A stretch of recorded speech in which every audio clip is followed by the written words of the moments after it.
ሐዋርያው ቅዱስ ናትናኤል የተወለደው ናዝሬት በምትገኘው በቃና ዘገሊላ ነው።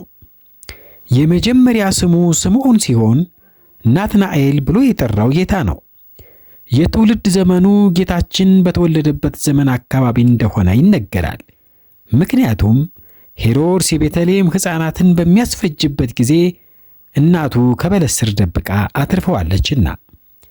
ጌታም ፊልጶስ ሳይጠራህ ከበለስ ስር ሳለህ አውቃለሁ ያለው ለዚህ ነው። ወደ ጌታ የጠራው ፊልጶስ ሲሆን ናትናኤል የኦሪት ምሁር ነው።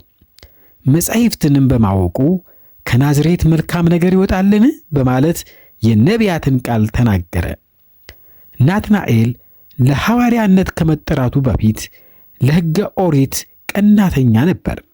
ሐዋርያው ናትናኤል ወይም ስምዖን ወንጌልን በሶርያ፣ በባቢሎን፣ በግብፅና በሊቢያ እየተዘዋወረ አስተምሯል። በመጨረሻም በግብፅ ሲያስተምር ሕዝቡ በትምህርቱ አምነው በመብዛታቸው አረማውያኑ ስለቀኑበት ለግብፁ ንጉሥ እንድሪያኖስ ከሰው በሰራዊት በማስያዝ በንጉሡ ትእዛዝ ሐምሌ 10 ቀን በሰይፍ አስገደሉት። የሐምሌ 10 ቀንን ስንክሳር ተመልከት። የዚህ ቅዱስ ሐዋርያና ሰማዕት በረከቱ በሁላችን ላይ ይደር።